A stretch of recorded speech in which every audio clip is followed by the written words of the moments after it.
We've seen how we can add protection to a worksheet, allowing you to stop people from editing any or some of the cells within that sheet.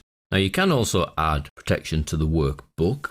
From the review ribbon, we have Protect Workbook. Now what this allows you to do is protect the workbook with an optional password, and this will protect the structure of the workbook. You'll notice the tick is there in structure. If you actually remove that tick, you'll see the OK is grayed out because there's nothing to protect.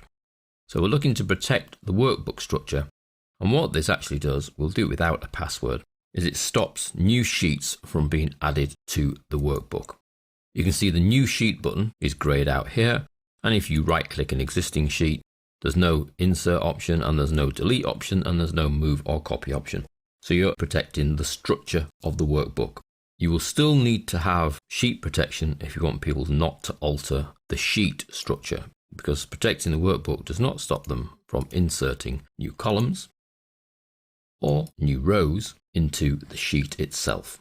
So they need to work together really. So we have sheet protection to protect from being edited or changed, and then the workbook protection to stop the structure of the workbook. That is, the actual number of sheets then are fixed because they cannot move them, they cannot delete them, cannot add any more. We can then extend our protection to the whole Excel file. So although we can protect individual sheets, the structure of the workbook itself, we can protect the whole workbook file when we save it, because we can save it with a password. So this is done from the File Save As dialog box. You need to choose a location, so I'll choose the current folder. And then we go to save the file. Now if we're keeping the same name, that's fine, we can keep the same name, but it's down here in the Tools option of the dialog box that we're interested, and we choose General Options. And you'll find in here we can add either a password to open the file, in which case the person would need to know the password. If you then put a tick in read only, they would then need a separate password to modify the file. And then OK. You must then re-enter the password, and then the second password to modify.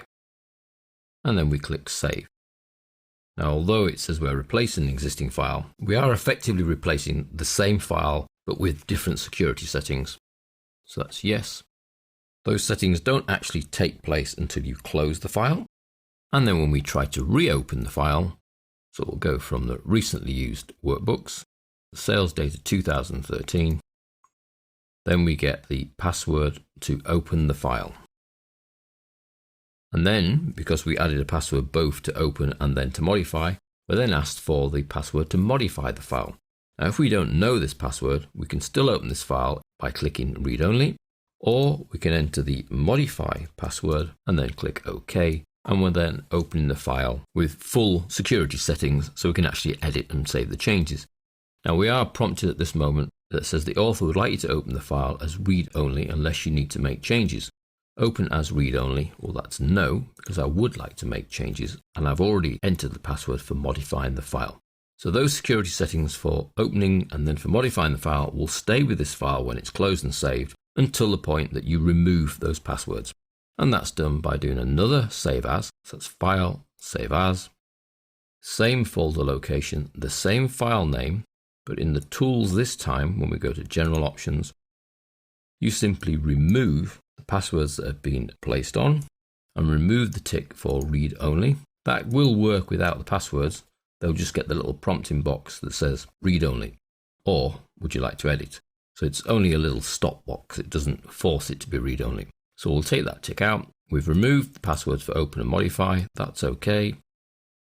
We then click save. We now effectively are replacing the file again, but without any security settings. And again, the file would need to be closed. And when you reopen, you'll find it has no security settings whatsoever. You can go straight in without a password to open or to modify. So you've got effectively 3 levels of security there. The sheet permissions that allow people to make changes to individual sheets, the workbook structure protection that stops new sheets from being added or sheets from being deleted or moved or copied, and then you have the password file protection itself that will allow you to control whether the file can be opened or whether it can be modified.